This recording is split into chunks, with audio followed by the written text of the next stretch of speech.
My name is Steve Napier. I'm a sixth-generation Cohoesier, a first-generation college graduate, and a city councilman representing the 5th Ward.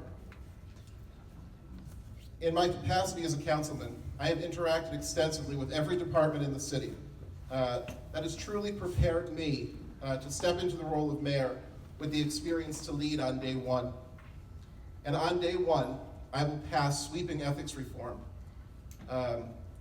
improving our checks and balances, curbing my own power as mayor, banning elected officials from double dipping with 2 city-funded paychecks, tightening anti-nepotism laws. Because government is not a family business, you will never see a member of my family on the city payroll. And passing term limits, because I believe that fresh blood encourages new ideas. I'll invest in our youth with a youth services librarian, extended after-school and weekend hours at our library so residents can, without access to the tools they need to do their homework or apply for a job, will have access to those.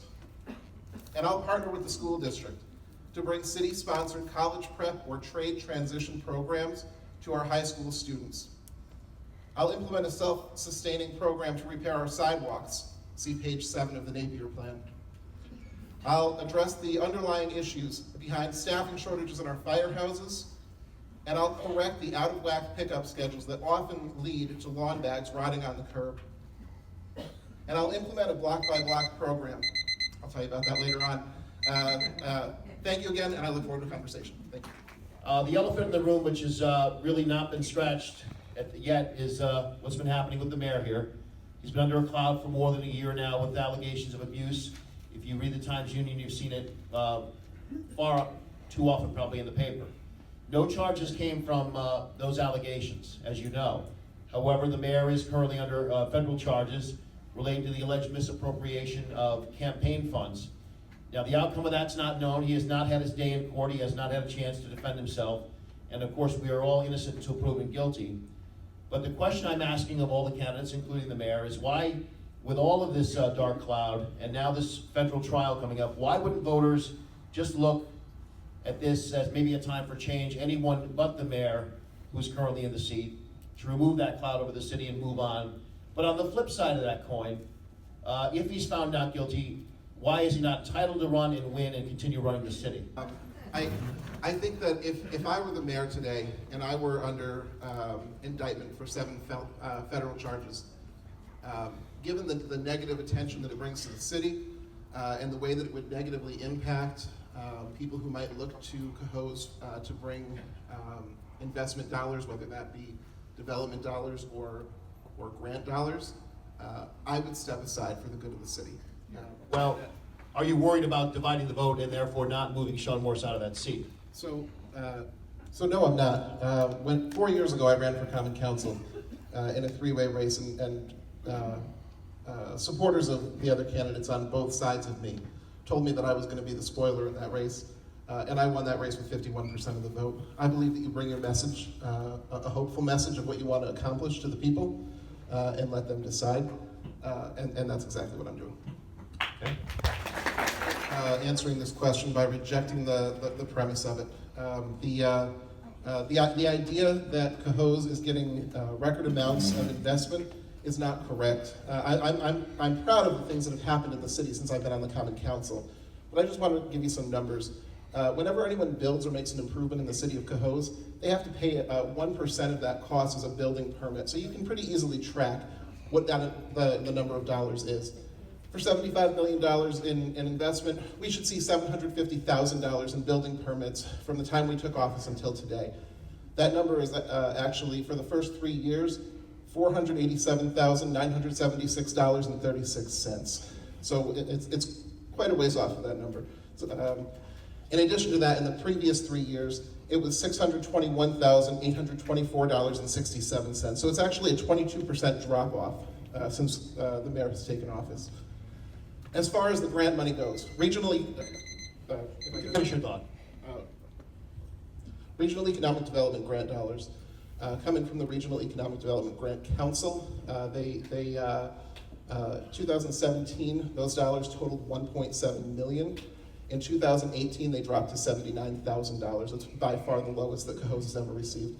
So the idea that we have unprecedented growth and we're continuing to get the kind of grant money that we were is just not correct. Here's the problem.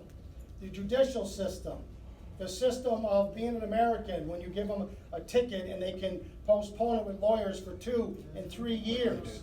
I can't fix that. That's the problem that we deal with right now. We have probably 400 tickets where people just don't show up to court. And the mechanism is that you bring them to the court system and they will not arrest people for code issues. And we're faced with trying to deal with them. It's very tough.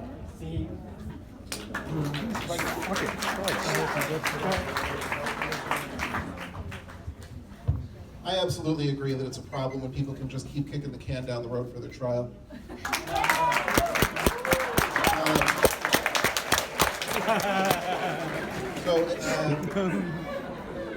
That's directed at you, sir. As far as stemming rising crime, I believe that when a neighborhood is blighted, it invites crime. And so I'm going to refer you again, I know I keep plugging my book here, but I would refer you again to the Napier Plan, page 24, my block-by-block program that incorporates code enforcement, DPW, police, fire, all the assets of the city that we need to come together to work together to address the needs of a neighborhood block by block. Because you can't boil the ocean all at once, right? But if we take a small enough chunk and say, okay, we're gonna address the problems on this block, and then we're gonna move to the next block, and then the next block, that's the way that I would address it, is one block at a time. To what extent do you believe the character of the community is reflected by the character of its leaders, or in the case of, this is a mayoral race, the leader? My family's life was hanging in the balance. My 14-year-old daughter's life hanging in the balance. 14-year-old daughter's life hanging in the balance. While I'm trying to save them, I have people like this trying to kick me for a political purpose. If you don't think this is politics, then you're out of your mind. I'm not embarrassed. I'm not embarrassed to stand here, be proud of who I am, proud of the father I am, proud of the guy who fought to save his family's life, proud of the guy who's got custody of his 14-year-old daughter. I am proud of those things. Anybody who's ever had to deal with those things should be proud as well. These are not easy things to sit in front of a community of people that you don't know, everybody, and tell them your life story. That should be. Well, I'll tell you what my life story is. My life story is that while my life was getting ripped apart, I was fighting to keep your lives better. And this face, it should be the face of every man who deals with adversity and says, I'm not quitting because Bill Killer tells me I gotta quit. I'm not quitting because somebody says I should quit. You know when I'll quit? I'll quit when I'm ready. And I'll quit when I have a better candidate that I can vote for. Because if I thought there was a better candidate in Cohoes, I love the city enough that I'd vote for that candidate. But I don't believe there is. I don't believe there's a man who could stand in my shoes, still be standing after all the things that he's been done. And if they don't want to elect me, I'll accept that. Because you know what I'll be tomorrow? I'll be the father of a 14-year-old girl who's alive today because I didn't quit under all the adversity that none of these people in this room ever had to deal with. So I'll tell you, I'll end it with this. I'm a proud man. I'm proud of what I've accomplished.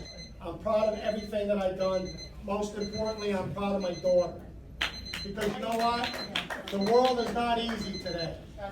And today, because of my commitment to her, she's smiling, she's going to school, she's a happy kid, and I could never be a prouder father. So that's where I am today. Wrap it up, Pontificus. Steve, the question was character. How important is it? Sure. So first, I just want to say that no one on this panel is bringing up the mayor's family except for the mayor. Thank you. The concerns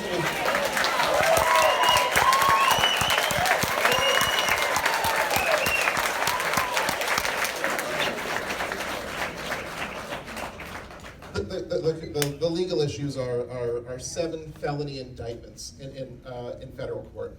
That's what they are, and yes, character matters.